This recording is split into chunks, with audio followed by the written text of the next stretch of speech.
Welcome to Iowa Postgame here from the Hawkeye of the Storm. We start with a quick shout out to our sponsor, a company that's helping make all of this postgame coverage throughout the Hawkeye football and basketball seasons possible. Iowa Smokehouse. Tasting is believing with their great products, their better quality snacks, which include their steak bites, their cuts of beef jerky, their different types of meat sticks, all available in local stores, local convenience stores, but with a special price here through this show. Use the code Hawkeyes at iowasmokehouse.com and you will get this stuff delivered right to your doorstep. Use the code Hawkeyes for 15% off your order. Plus, if you spend $50 on your order, you will get free shipping. Tasting is believing with Iowa Smokehouse. The Iowa Hawkeyes,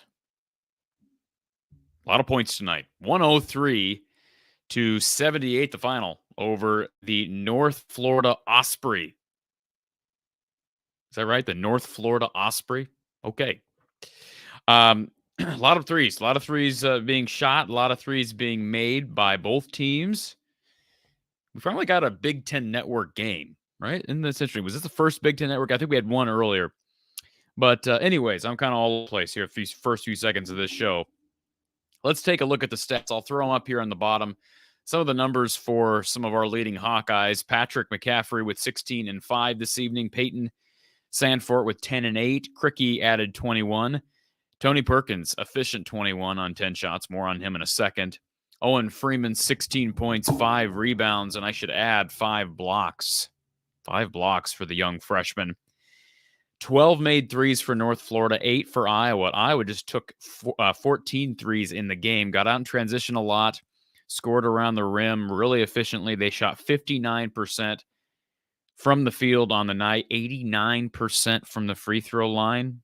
Those numbers will get it done any day of the week against anyone. And free throws are one of those things that should translate regardless of opponent. Now, you could argue 26 free throws, 3 free throw attempts might not translate to the Big Ten level, but 89%, 23 of 26. You'll take that. Out-rebounded the Osprey 36-29.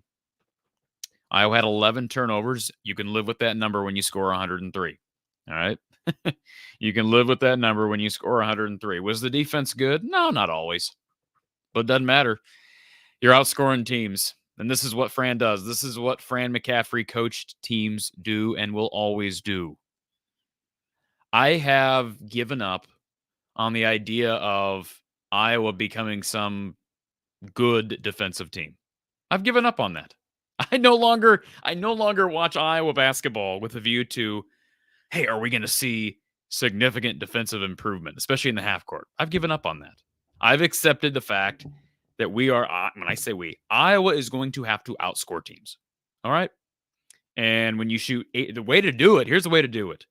You shoot 57% from three. You shoot 89% from the free throw line. You out-rebound your opponent, and you get out in the fast break. You're going to win almost every game if you can do that. Now, it's going to be hard to do that, right?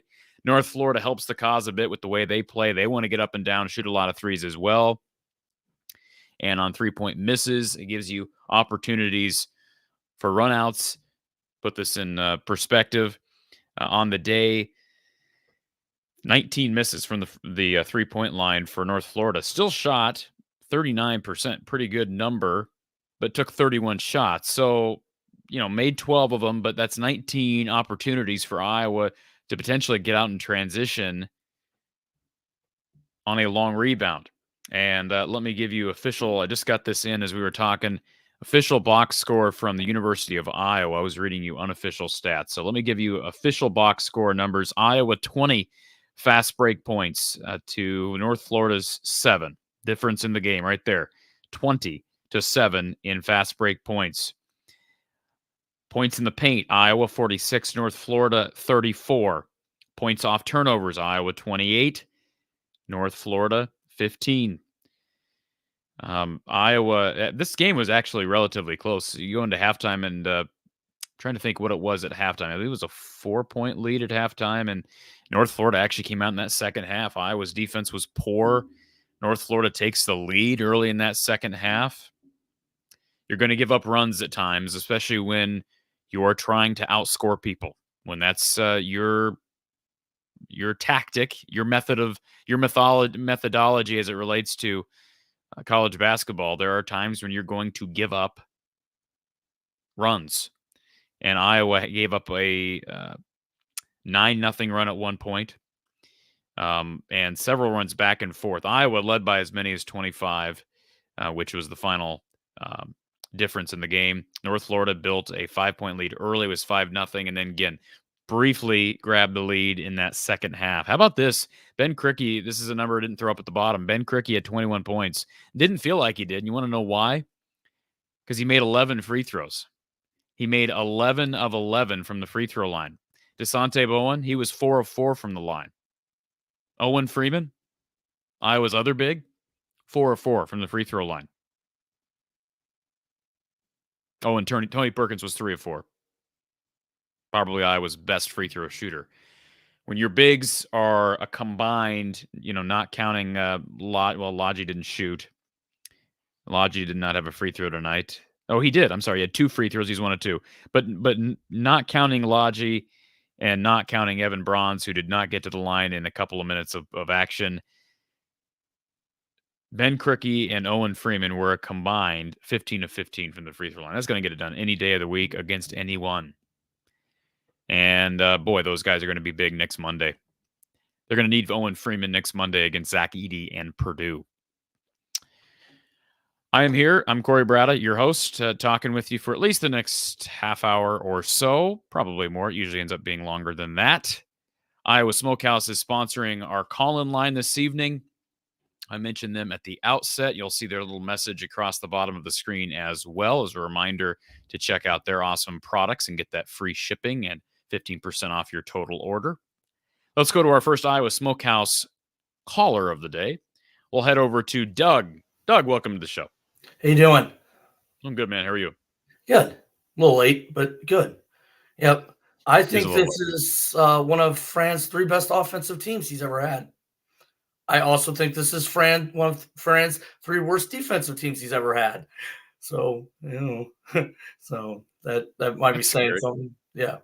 So, hold on a second. Let me just why do you conclude that based on the first basically couple of weeks of the season? 78 points to North Florida, 92 points to Creighton.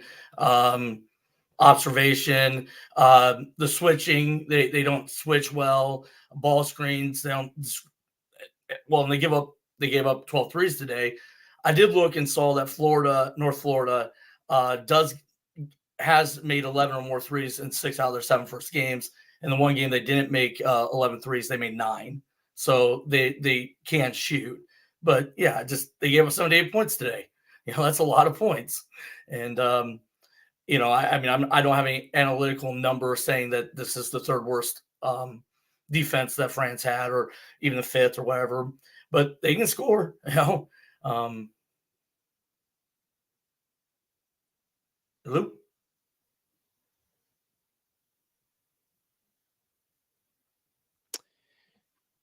Yeah, they can score. There's no question about that. And they get out in transition, and they are not shy to the 3-point shot.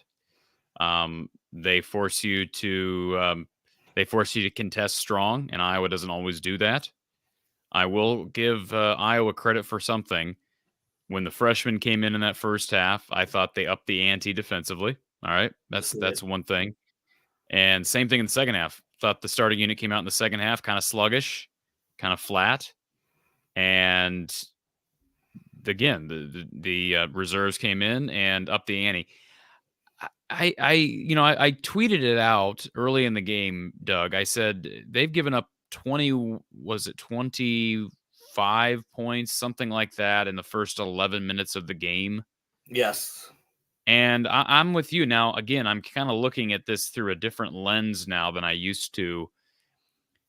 Let me find the exact number so I'm being accurate here. Yeah, apparently my Twitter doesn't want to work. It's something like that, right? So it's something like, it was something like 25 points in the first 11 minutes of the game, whatever. And I guess my point being, 25 points in the first 11 minutes, but you only give up 78 for the game with a team that plays fast, and you do play up and down. You are going to give up points. Yeah, and they banked in a couple threes, and there was, I'm not trying to give them any. I'm not trying to take credit away from whatever the Ostriches, whatever they are. But it's just the way we give up points. I mean, you can cry and whine about it in the chat, but thing is, it's not going to change while Fran's the coach. Just as things weren't going to change as Brian was the coach. Licklider had his way of playing basketball. We all have our ways of doing things. You're talking about, the 2 fouls and starting your stars in the fourth quarter, with Lisa and Fran. They all have their reasons. Coaches aren't perfect. They get into, they're kind of stubborn, most coaches. And so what you see in the past is usually what you get in the future. And, we can hope that they play hard defense. The one good thing about defense, and somebody in the chat might disagree with me, offense is a lot of skills. Shooting is a skill. Dribbling is a skill.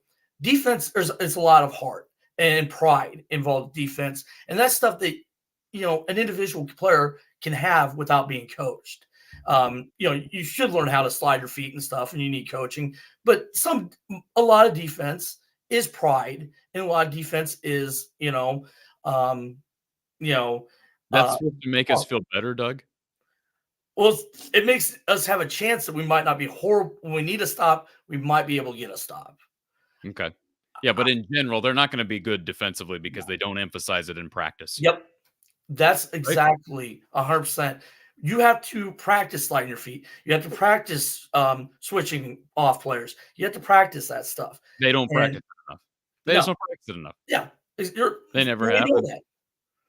Fran said that, and that's Fran, has Fran said that? I don't know that not Fran's necessarily.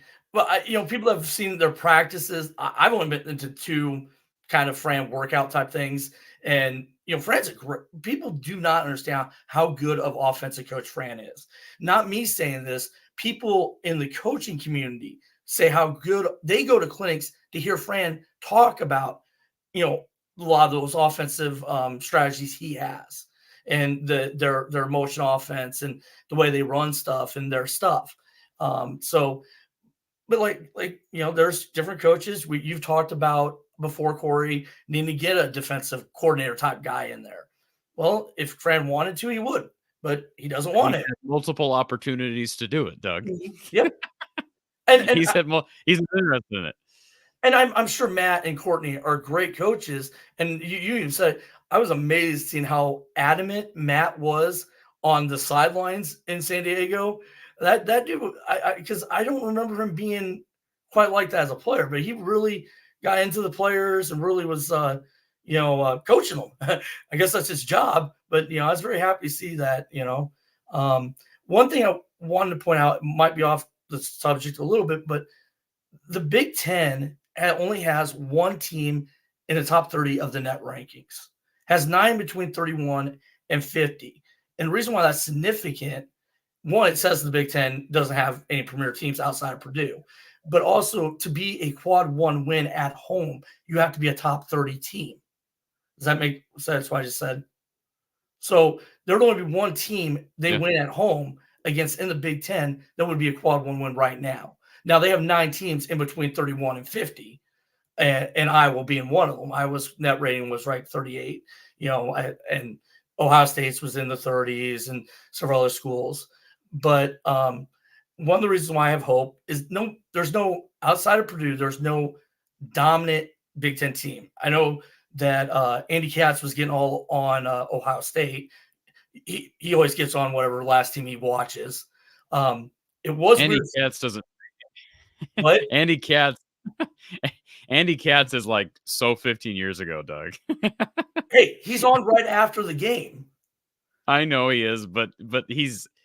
We all know Andy Katz because of his time at ESPN, not because of what he does now. What's with your guy Mark Rogers having a Dace on? I'm joking, but I like Steve. Steve's a good guy. He knows football. Yeah. He knows football. Yeah. Oh, you all three do. But there are some comments that Dace made that just okay. You're just kind of trolling here a little bit, Stevie. But I will say this. I was very proud, again, as an Ames High alum, that Joe Evans, and I've mentioned Joe before, got third team All Big Ten. That was a great accomplishment for him.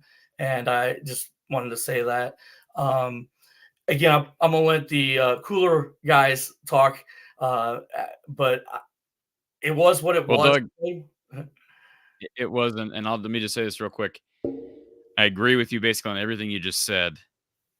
The reason I reacted the way I did to the 78 points is when you score 103, it doesn't matter. Yep. Yeah. I mean, they're not going to score 103 every night, but if you don't score, you're not going to win games 103 to 50. I have one last point and again, I did watch Evan a little bit last year, and I a little bit know his game, and you interviewed him. And if you ask me who our most physical and probably best post defender is, it probably is Evan. And he and that's because he has no offensive game. I mean, he scored 7 points a game at Belmont, and that's the reason why the other three guys play ahead of him. And it's not right because we need a physical big to go up against Edey on Monday. And I sure hope that he doesn't get stubborn and at least not. I mean, I would at least try to play Evan a few minutes against Edey. Well, I think Owen can hold his own. You think Ben can? No. Okay. I don't. No, I don't. I don't think Ben being matched up one-on-one against Zach Edey is a very good idea. But you told me you just pull him out of the pull Edey out, and yeah, he can do that offensively, pull Edey out. But what's he going to do defensively? Again, I'm not a good enough coach to know what to do there, but I don't think there is a lot in the Big Ten that would know what to do there. Yeah, we're going to have Gary Close on after the Purdue game. He did confirm to me that he'll be back starting with Purdue. So I'll be anxious to get his take after the game. But to me, offensively, you're absolutely right. Pull him out, pull Zach Edey out with the mid-range shot, with the long-range shot. Hopefully Iowa's shooting the three well. They got to shoot the three well this year. I mean, if they're going to be able to make the tournament, you've got to be able to be an upper echelon three-point shooting team in this Big Ten Conference. Absolutely. Well, I saw that you had a preview with Don about the football game on Saturday. You did this to me about Creighton. What is our percentage chance of beating Michigan on Saturday?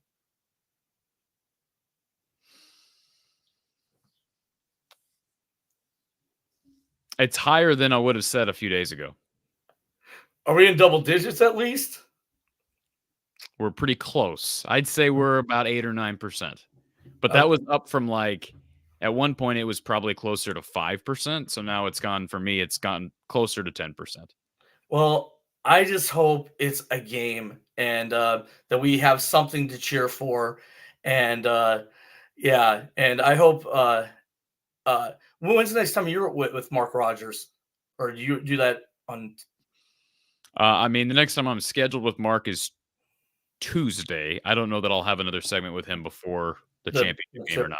But Right. But I saw that you did the preview with Don, so I'll watch yeah, that. So and I will be there in Indy, so we'll be covering the game in Indy. So that'll be good. that is a great stadium, by the way. I'm looking And forward to it. well, we went there for the Big Ten tournament when the COVID year, and that was quite an experience. I've never been more further away from a basketball court because of social distancing. We were watching from the 600th level Iowa play basketball against Wisconsin. It was quite an experience, but I love that stadium. I've got to go to a Colts game, and that's a really nice stadium, a really nice area too. So let's have some fun this weekend and let's shock the world. Hey, Doug. Appreciate the call, sir. All right. Let's go back to our Iowa Smokehouse call-in line. Let's go to Ryan. Hey. Ryan, what's up, bro? Chain and all. Yeah. Rock on. Well, hey, how you doing, man? Credentialed Cory. That's my new name for you. We had Crooked Courtney, but you're Credentialed Cory. I like it. What did you say about Courtney? Crooked Courtney. Oh, I thought it was Green Slime. It's Crooked Courtney. Okay. Right. Well, Green Slime kind of works too. I think. Yeah. I saw Courtney Green. He was doing the Ohio State game. Did you notice that? No, I didn't get to see that game. I barely saw tip off tonight, but I made sure to make it. I don't know what I'm more excited about. The fact that tomorrow I'm going to have another shipment of Iowa Smokehouse that I'm going to watch the game with, or the real big news, the news that I personally think you need to have a dedicated show to, the return of Angel Reese. Is she back? She's back. Yes, the greatest of all time, according to Shaquille O'Neal, is finally back from her 4-game suspension, and I think we all should rejoice. Did they play tonight? I have no idea. Okay. Hey, as far as tonight went, I thought the Ostriches looked pretty good in the first half. They looked like a pretty solid team, and we did hold them to 35 points in the second half. As Just Settles pointed out, the pressure defense really got to them. It's really no different, when shots go down, we're going to be tough to beat. When shots don't go down, we're not going to have a chance. It's pretty simple as that. A couple observations I had was Ben Krikke went 11 of 11 from the free throw line, and I thought that was huge. He's got a nice touch, but remember early on in the season, it looked like he was going to struggle to be a 50% free throw shooter. They just did not go down. And, if he's going to be banging underneath, there's a good chance he's going to get to the line a lot. How do you think Garza scored so many points? Well, he had a good floor game, but he went to the free throw line and, made the upper 70% for the most part. I think that's going to be huge for us. And then, another observation was I don't know how we're going to go too far in the Big Ten without just Fran deciding he's got to play Freeman closer to 30 minutes a game, bang him down low with Krikke. And I'm sorry if it means Patrick becomes the sixth man. And I thought he looked good tonight. He had a good game. Pretty much everybody had a pretty good game. But Patrick's very inconsistent. You don't know what you're going to get until you're into the game, right? Still misses too many shots around the rim. He kind of throws up garbage shots at times, I think. That's my observation. And he can score around the rim with some weird-looking shots, but he just throws up some weird-looking shots. By the way, Rob says that Angel Reese is living rent-free in your mind. Yeah. Well, we're talking about the greatest of all time. At least that's what chat's telling.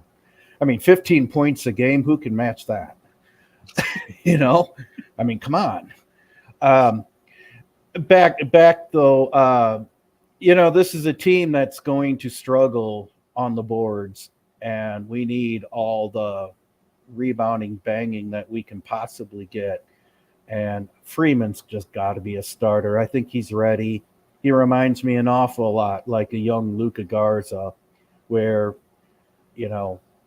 I didn't think Luka Garza as a freshman would be Luka Garza as a junior, senior, but his ascension as a sophomore even certainly didn't surprise me. When we had him and Tyler Cook banging down low, I remember vividly thinking, Cook is kind of your marquee guy, but Garza's your best player. And I kind of think Freeman very well just might emerge as our best player, with all due respect to Cricky and everybody. But when it's all said and done, I think it's very possible. Well, Owen Freeman is more athletic than Luka Garza, and it's not even close. Is he as skilled yet? No. But I think you're right in that those guys play with a similar level of energy at their age. And he's exceeded my expectations so far. This whole freshman class is just a lot better than I expected it to be at this point. And I'm a little surprised Price hasn't been a little more of a contributor, but I know that's going to come. Yeah. I think last year once he starts knocking down threes, the light will turn on for him. I really do believe that. I remember you had Wade Lookingbill on last year, and he's obviously lives in that area, and he kind of implied that Price might be even better than Peyton, and I don't see that right now at all. But it's hard to exactly. It's hard to say. Peyton still looks real good, I think. What I like about his game is even if he's not scoring a ton, he still rebounds and hustles, and he's just a deadly foul shooter. And I think foul shooting is going to be just of supreme critical to our success this year. Absolutely. Yeah. Do you have a prediction on the Purdue game as well as I guess you don't do football predictions on these shows, so never mind. I'll do a football prediction over the next 24 hours and post to the channel. For Purdue, that's a great question. I see that being something like 90-80. Is that game in Carver or is that at It's in West Lafayette. Oh. I'm going to the one in Carver in January. Oh, my goodness. Why do they always get that game at the very beginning of the Big Ten season? Because they hate us. That's so stupid. It's the hardest game on the schedule, and they get it right out of the gates. Yeah, might as well just get that bad one right out of the gate, I suppose, because, it'll only help us later on. Well, they may lose. Frankly, they could lose by 30, Ryan. They could. Do I think they will? Nah, they'll probably lose by 10. Well, just remember, it was, 2 years ago where Keegan was hurt, and we had to play at West Lafayette, and we played them right to the end. So, absolutely. I think it's just simply going to come down to 3-point shooting, and can we hold our own on rebounding? I agree. If Iowa shoots the ball where they need to and rebounds the ball decently well, they will win a lot of games this year. Well, that just simplifies things, but I'm no longer looking at the defense being the key. It's just a matter of how well can they shoot the ball on a night in, night out basis. And can they compete on the glass? And so far right now, they're competing on the glass, but they've played some inferior teams as well. And I think as Hawkeye fans who both follow basketball and football religiously, I think that is right there, like the number one frustration with Iowa fans, where in football, you got elite defense and very poor offense, and it's the exact opposite, elite offense and very poor defense on the basketball side. It would be nice just to have maybe a little more balance to see where we would be. Not that I want to lose our edge on football defense, but we're about as bad on defense on basketball as we are on offense and football, if you kind of know what I mean. I don't think it's quite that bad, but it's not good. You're right. Yeah. Well, you have a good time out there. Be safe. Credentialed Cory. I like it. That's going to be your name for a while, man. Okay, Ryan. I'll accept it. Take care, man. Thank you, sir. Jake says, great to see Tony Perkins have a great game tonight, given the circumstances. Would love to see him be the guy. Boy, wouldn't that be great? Heavy heart tonight. Tony Perkins having lost his grandma over the weekend. I did briefly talk to Tony's uncle before the show. And Yeah, just a lot of mixed emotions for Tony this evening, but played inspired. Really efficient. 8 of 10 from the field, 2 of 3 from 3, 21 points. He was the guy tonight that would be the guy for Iowa every night if he played like this. And we've seen flashes. This isn't the first time. He's got this ability. It's a matter of making this a consistent thing, right? He's not always going to be 8 of 10, but is he able to give you 15 to 20 points a night, regardless of how efficient you are from the court, right? In other words, there are nights when your 3-point shot, when you're not going to be 2 of 3 from 3. Are you willing to drive, get to the basket, make free throws? He's been pretty good at making free throws, but I do feel like sometimes when he doesn't make a shot early, he gets a little bit tentative, maybe a little bit down. He's an emotional player. Tonight, he was really good. Again, 21 points, 8 of 10 from the field, 2 of 3 from 3. My heart goes out to Tony Perkins and his family. Absolutely. My condolences to them as they deal with a very, very difficult issue, very difficult situation. A reminder that RTI Threads is with us and partnering with a lot of young Iowa athletes, including Cooper DeJean, who just won the Big Ten Defensive Back of the Year award this week, as well as the Return Specialist of the Year award in the Big Ten. Check out the CD3 Laces Up logo. Visit cd3lacesup.com and check out the lines for Aaron Graves, Carson Shire, Aiden Hall, Zach Lutmer, and more coming, all at rtithreads.com. That's www.rtithreads.com. All right, let's go back to our Iowa Smokehouse call-in line. James is with us. James, welcome. What's up? How you doing? What's up, First off, obviously you already said it earlier, but just in case Tony's, whatever it was, does come back and watch this, I think it's first off most important that I hope he's fine in that mental health space with all that's going on in his. I mean, obviously he played well tonight, but you don't know what you're dealing with mental health when you go through all that stuff. So I hope for his family, that everything goes well for them and that they can, get over this hard time and get out a bit mentally strong and just physically strong. I think it's the most important. Absolutely, and these guys live and breathe basketball, and I'm glad. And obviously, you're not, like you said, we can't. No one can understand what someone else is going through. Not even his own teammates and his own family members can understand how someone else in the family is dealing with something. But the bottom line is everybody has an outlet, and everybody has maybe their unique way of grieving. And Tony, again, has lived and breathed basketball for a long, long time, and he looked like himself out there tonight. And maybe this is the outlet that he needed tonight, but it's not something that just goes away in a few days. So you're absolutely right, James. Good words. Yep. And then second off, the first couple of calls, I'm surprised I didn't say this. Obviously, there's a lot of points in the game that was surprising, but I think the coolest one and the biggest one was probably Owen's 3 blocks in a row. I think that was something that like first off, when the dude was going for the layup, in my head, I was like, bro, he going to block this. But then I didn't think he was going to block the next 2, if that makes sense. Like in my head, I saw him chasing them. I was like, yeah, he's going to block this. And then the dude kept shooting it. I was like, well, and that shows me something. But I want to go back to my point where it's like, I think Tony talked about starting Cricky and Freeman. The only thing that scares me about that is floor spacing. I don't feel like they both shoot threes very well. And I feel like that wouldn't space the floor as well.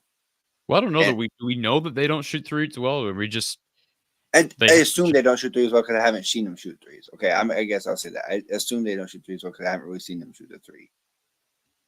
Cricky, what did he shoot at Belmont? I don't think, or at Valparaiso, I don't think he shot very well at Valpo, did he? I'm going to pull that number up right now. He's so good from just inside the 3-point arc. I can't imagine that he's all that bad from inside. I guess he doesn't go out there. Yeah, he shot 28% from 3 last year on an average of 2 attempts per game. How about that? He shot an average of 2 threes per game last year. And that's not a great number, but 28% on average. I mean, he shot 34% his freshman year. For his career, here's 27% from 3 on an average of 1.3 3-point attempts per year. He's attempting 0.3 threes per game this year. So he can shoot threes, and perhaps just being able to be a little bit more selective. He's not going to be relied on nearly as much as he was at Valpo, can help him get comfortable from out there. And we'll see on Owen. I mean, both those guys are really good from the free throw line tonight, which is a good sign. For sure. But I'm going to be honest with you. The first time, especially once they took the lead in the second half, I kind of got flashbacks to Eastern Illinois in a way of like, You didn't said want. that before. I mean, yeah, but when you seen it happen last year, I think it's kind of on your mind more when it happened last year. You know what I mean? You just don't want to like snowball out there, and especially when they came back and took the lead. We It kind almost of was saw like, Eastern Illinois beat Kansas yesterday, so that would have been something. Eastern Illinois competed with Kansas late, so yeah, no, we're glad that didn't happen. The crowd once again tonight. yeah, that's what I was gonna say. The crowd is something that I feel like, and obviously I think we talked about it last time, so I don't want to harp on it too much. But it's also something that's like, I get it's a Wednesday night, and I get it's an 8 o'clock game. I understand that from a perspective of like people have work in the morning. I get that. That kind of was it was odd timing, but still, it'd be nice to see more people go out. But yeah, I mean, about 15 minutes before tip, I got a picture of the crowd, and perhaps there were some latecomers, but man, I seen one that was 5 minutes before tip, and it still wasn't great. it was almost empty. Yeah. Well, and then like the thing is too, the TV kind of throws you off in a way because it shows the lower part, you know, like the TV only shows the lower part. So all those seats are full. So it looks like, okay, maybe they have a decent crowd, but then you don't see the upper parts where it's like nobody, if that makes sense. Yeah. So, yeah, no, I agree. But I feel like it's something you need. And I see Stokey's not playing on Saturday. Luis already announced that. So no reason for her to. I mean, yeah, I mean, I think you already said that too. You said that too, and I agreed with you. Like, I don't think there's a reason for her to play against Bowling Green. If you can't beat Bowling Green without her, then you have more issues. And not no offense to Bowling Green, but more issues.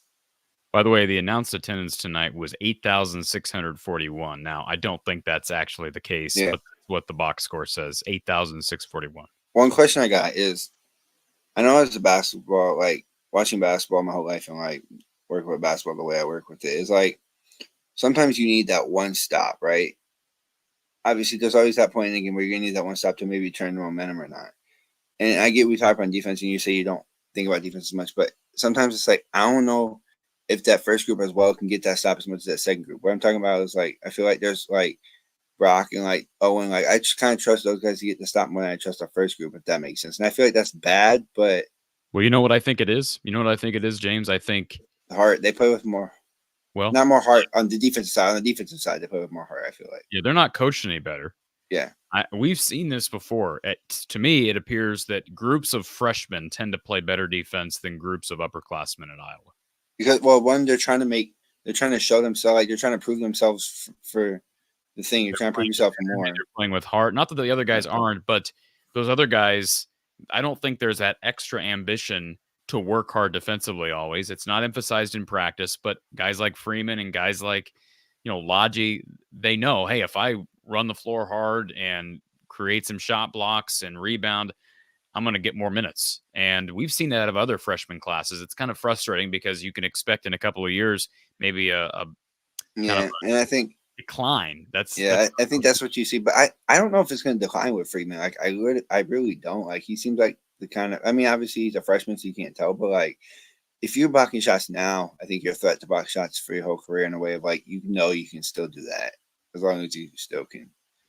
Yeah. Which is silently too. And Lodgy's got athleticism and natural for rim protecting. Both those guys have a chance to be really good defensively throughout their years.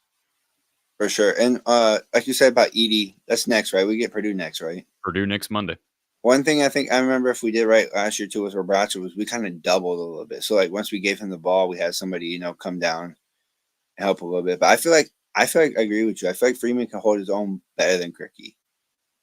I feel like I trust Freeman to hold his own better than Cricky just because like from what I've seen from the past games, like I feel like Freeman, especially on the defense side, can hold his own. Obviously, it's gonna be tough at first. I feel like the first couple of times he might struggle a bit just trying to figure him out, if that makes sense. I try to figure out how to guard that big of a guy, like a 7'4" guy. But like I feel like once he figures it out, Fran's gonna mix up the defense and play some zone. Yeah, I mean he always does, but yep. But I think it'll be interesting. When do they play Purdue? My bad. I haven't Next really. Monday, 6 p.m. Central Time on BTN. But it'll be fun. I mean, obviously, it's a tough game, and you always hate to play Purdue, especially why does it seem like we always play them? You always say we always play them early, but it seems like we always play them early in West Lafayette as well. Exactly. It never seems like we play them early in Carver at all. But yep. I don't know how fair that is. But how excited are you for Saturday? I'm excited. Yeah, I'm just trying to be ready make that trip out there. But yeah, I'm excited. It's a long trip, but for me, it's a long. I mean, trip. it's worth it though. I mean, especially for you, Yeah. like it's cool. Oh, So you're gonna be in the press box then? Yes. Yeah. I'm looking forward to it. I'm not taking it for granted. I mean, you kind of can't take that for granted, especially since you didn't even think you were gonna get them. So you have to take it for a thing now too. But like we said, it was a good win, and I'm just glad they didn't let it get snowball out of control once North Florida takes the lead. And that's one thing I do see with this team, because I think last year's team in a way, like obviously they didn't have Keegan and they didn't have Connor that game, right? But it seemed like it was like punch counter punch with Eastern Illinois, and they kind of just let Eastern Illinois kind of beat them up, if that makes sense. This team was punching back and forth, and then they kind of just like were like, no more of this. We're just gonna pull away, if that makes sense. Like I think this team sometimes a little bit has that better motor in a way of like I feel a little bit more comfortable with them when it's a team like that that's like trying to fight back with them, that I think they can turn on a little bit more. Just like that's what it seemed like, at least, because I think they seem to have that. But it's a tough stretch. What do you think? Okay, where do you think we go in that stretch? Purdue, Iowa State, Michigan. What's your prediction for record in that 3 straight game stretch? 2-1. If I had to pick, the one loss is don't have to be to Iowa State. I think they win at Iowa State and they beat Michigan. I agree with you, but it'll be fun to see, and I'll talk to you later. What are you going to do for a post-game show for football? Do you have any idea yet? It's going to be something late.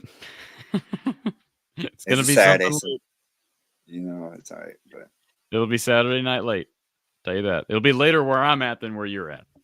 well, yeah, because it would be hour ahead. But I'll talk to you later, and enjoy your night. Thanks, James. All right. Let's go back to our final caller of the night, our Iowa Smokehouse call-in line, Tony.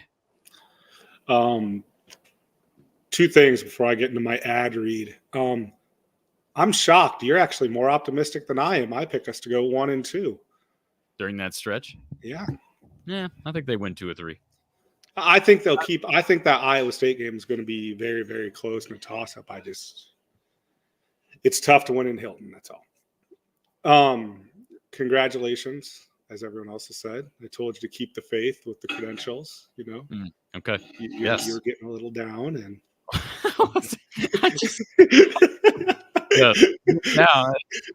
yeah. As George Michael would say, you got to have faith, right? Yes. Yeah. I have the supports healthy memory and cognitive function.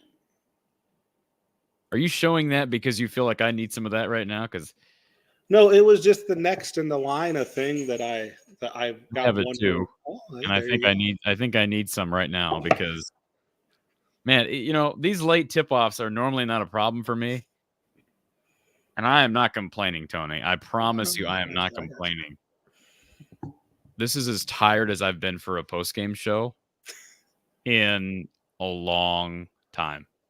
One thing I've never had, and I'm not a coffee drinker, but I've never had the Ascent coffee either. Where's that? Where's your Ascent coffee? I got it. I had my latte earlier today. I got you. Trying to avoid doing quadruple espresso shots on a day-to-day basis. I did that a couple of days ago, and I did double shot this morning. I can't keep doing that. So, and I mean, I'm asking this, and I know that I'm not trying to force that you may have a flexible schedule or anything, but why not just stay in West Lafayette on the way back and see that game Monday? You thought about it for a second. I saw your face that thought about it for a second. It went through my mind. For a second. I was actually thinking, hey, why can't that game be on the weekend like it was 2 years ago? Remember that? 2 years ago, it was the night before, I believe. Wasn't it Friday night? It sounds about right, yeah. And it's always early in the season, like everyone says. Yeah. It is what it is. I mean, you get it out of the way and you move on. It's going to be everyone's going to be taking their medicine against Purdue. I don't see how, and this is probably conservative, I don't see how they don't win the league by at least 3 games. By at least 3 games? Yeah. 3 games is the minimum. Okay. Yeah, you might be right. I've had high expectations for Purdue in the past, and they've kind of let me down at times. But yeah, I would probably agree with that. It's just I haven't seen much out of anybody else.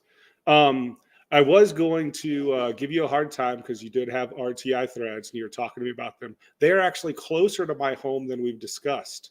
They are in North Sioux City, South Dakota. And I always forget that there's a difference between Sioux City and North Sioux City. And even South Sioux City, Nebraska, where Mike Gasell's from. Yes, yeah. There's actually it's a tri-state metropolitan area. I know. Dakota Dunes, isn't that also South Dakota? Yeah. Well, it's got to be. It's Yeah. Dakota. Yeah. Of course. Yeah.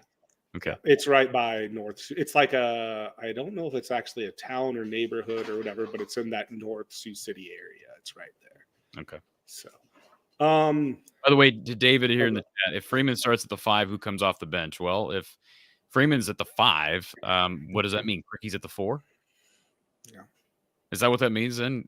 I mean, he's not going to be at the 3. Yeah. I mean, so yeah. I mean, I don't know that anybody's coming off the bench at the 5. They probably just move Cricky and kind of mix and match. If they start those two guys, they're going to mix and match. But yeah, Logi is going to play some, and that's basically it as far as the front court. Fran was asked this, I think, at this week's media availability about like starting lineup, and he's like, it doesn't matter who starts, like pretty much who finishes. I'm going to ride who's playing well that game. Like, I think he kind of said, like, people make a big deal about who starts. I think even Coach Close has said this in the past. It really doesn't matter who starts. It's who you trust in the time when you need them the most. But that's not agreed upon by all coaches, because we've seen Lisa Lunger switch up her starting lineup. There'd be no reason to do that unless there was an injury. She's done that, and she must care, right, about who's starting the game. And who starts the fourth quarter. Right. Yeah. That's right. So it's really fun to watch these freshmen, and I know we're going to have our lumps. We're enjoying the highs of them now. There's going to be some lumps with them this season. There will be. It's bound to happen. They're freshmen. But you can see their IQ, their basketball IQ, I think, is just off the charts with some of the things they do. Like, they seem to make the extra pass. I mean, obviously Owen and Brock have that connection where they always know where each other's at and stuff like that. But his effort, it's nice to see that get rewarded. We had those 3 blocks in a row. Or was it? I don't know if he got credited with all 3, but it was 5 blocks in the stat sheet. Yep. Okay. For the day. And it's nice to see, because a lot of times you will just see guys run back just for the token effort that I ran back. He ran back and defended, and I think there was 3 guys against just him on that one play, and he got rewarded, for effort. Hopefully that's something that sticks out, because in the beginning of the second half, it looked like they tried to make a concerted effort. I know they're not going to get even above good. They might be average to below average on defense. And that's best case scenario, average to below average, like C, which is nothing great. Wonderful. But I mean, I just hope no, it's not great at all. But I hope that like Fran uses that as a teaching moment to show these guys just some hustle and heart and defense can make a mile of difference. Yeah. So when are you headed out? I don't know yet. Probably Friday, but I don't know yet. Still kind of figuring out those details. There's no weather or anything like that, is there? Hope not. I hope not. I sure hope not. I know we got up to 50. What did it get to you guys down there today? I know we got to 52 today. I think it was closer to high 40s, but yeah, with the sun, not much wind. It was nice. Yeah. Well, the Angel Restick, that's what I was going to close on. Their last 4 games were typical. Oh, this is when we throw a suspension in. They played Sisters the Poor, pretty much. Their next game is against number 7, Virginia Tech. And now magically, she's back and everything's all right. And let's just move on with life. I'm happy for her, Tony. I'm happy for her. Yeah. But I did wear this shirt, and I'm going to close with this. One of these 2 games, let's win, and it is our time. Oh, I like it. I haven't seen that one before. That's the 2020 bench shirt, or no, 2020 or 2021. The ones, you know how they do the sayings for the men's basketball tournament postseason. I think this was like 2020, 2021 or something like that. But it's like our time looks like a good thing because we've got number 1 Purdue and number 2 Michigan coming up this weekend. So yeah, I think it's our time. So okay, Tony. We'll see you. Are you doing any other call-in shows before postgame? Lord, I hope not. Need to rest up. Probably not. In all honesty, I'll have part 2 of our show with Don Patterson coming out tomorrow, and like I said, I'll be cutting my my short preview and score prediction for Indy, and then it's Indy. And then I'm assuming you are bunking up with that caller that offered you to bunk up. No, I promise I don't bunk up with I don't bunk up with anybody. But a rando from Indianapolis or from Quad Cities or wherever that guy is from. Man, they were giving you a hard time. That I stopped watching after about an hour 15. It was just like, and I saw you read back through the chat, and it was just like, holy cow! Like, you know, I mean, I get you guys are better than us. I understand and I get that, but it was just like complete and utter lack of respect. Oh yeah, it's just like, what are we? Just another non-conference opponent? You know, like, oh well. Is what it is. You did a lot better than I probably would have in that situation. Well, I appreciate that, Tony. And you can stay up late. I'll talk to you Monday or Saturday. If not, I'll talk to you Monday. I might see you Saturday, probably Monday. I don't even know that. Let me see. Is that a late start? Do you know? I'd assume that Monday game. I was going to say, I'm assuming since they're in the East Coast, East time zone, you're going to see them, and then we'll see the return of Coach Close. So. Yeah, the problem with staying for the Monday basketball game is then you're talking about having to stay Monday night for sure, like a 4-night trip. Oh, you're going to go over Friday? Well, if you don't go Friday, it's all day Saturday, and then you're a minimum 3. Yeah. So yeah, I did see that. I don't know what your schedule is pregame, but they are having a watch party in Indianapolis for the women's game before the Big Ten championship. So where's I think that they play it like I'll send it to you on X or Twitter or whatever you want to call it to you when I see that. Good. So. And I will like I did tell you, I will get my piece of lumber when I'm down in Bondurant for my Iowa floor cuts. Sounds good. I'll tell the guys at IFC that you'll be on your way. Thanks, Tony. Appreciate it. All right. 103-78, the Hawkeyes over the Ospreys of North Florida today. In spite of a close game at halftime, and North Florida actually took the lead twice in that second half, but the Hawkeyes putting some full court press on and forcing some 10-second violations and some turnovers, and behind 21 points from both Ben Krikke and Tony Perkins, along with 16 from Owen Freeman off the bench, 16 from Pat McCaffrey, and 10 for Peyton Sanford. The Hawkeyes run away with it by 25. Ben Krikke, 11 of 11 from the free throw line. Again, 20 or more. This is his third his team best third game of the season with 20 or more points. And boy, again, just incredible. First Hawkeye since Jordan Bohannon in 2019 versus Nebraska to make all of his free throws on 10 or more attempts. Very impressive. Perkins had 14 of his 21 in the first half. Freeman scored a career high 16 points on 6 of 8 shooting, 5 boards, 5 blocks, 3 steals as well. And those 5 blocks are a career high. Obviously a very young career. But if Iowa shoots this well and from the free throw line from 3 and from inside the 3, they're going to be really good this year. Obviously going to be hard to do that each and every night, but outscoring people is the name of the game as it relates to Iowa basketball. Thank you to everybody for being here, folks. RTI Threads, once again, thank you to RTI Threads. They are our sponsor for our player of the game this evening. And Tony Perkins is our player of the game with those 21 points, 8 of 10 from the field, 2 of 3 from 3. Aggressive Tony is a better Tony. Again, my condolences, best wishes to him and his family as they deal with the loss of his grandmother. I'm sure a very, very heavy heart this evening for Tony, but played very well and would have made his grandmother proud this evening. RTI Threads, I've talked about them. Cooper DeJean, Aiden Hall, Aaron Graves, Carson Shire, Zach Lutmer, all those apparel lines, merch lines are online at rtithreads.com. And check it out, buy some merch, and support Hawkeyes of the current, of the present and the future, because a lot of young guys that are set to hit it big here in a couple of years, maybe even sooner than that. Carson Shire coming on strong on special teams here late in the year, and Aaron Graves just keeps getting better as well.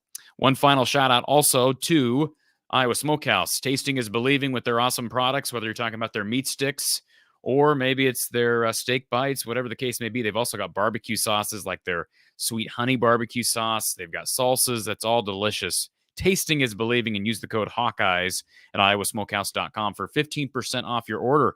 And if you spend $50 on an order, you'll get free shipping right to your doorstep. iowasmokehouse.com. Use the code Hawkeyes. Yes, tasting is indeed believing. The Hawkeyes defeating North Florida tonight, 103-78. The next time I'll catch you live, I will have a part 2 of our show with Don Patterson. It'll be released tomorrow. If you missed part 1, check it out. It was released this evening here on the channel on YouTube. Part 2 of that will be tomorrow. I'll give you my score prediction on a YouTube short here coming up this week as well.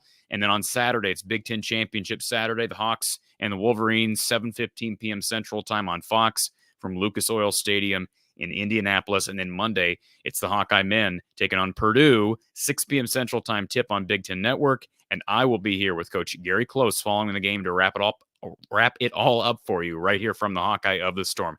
Have a great night, folks. Safe travels if you're headed to Indy, and we'll talk to you soon.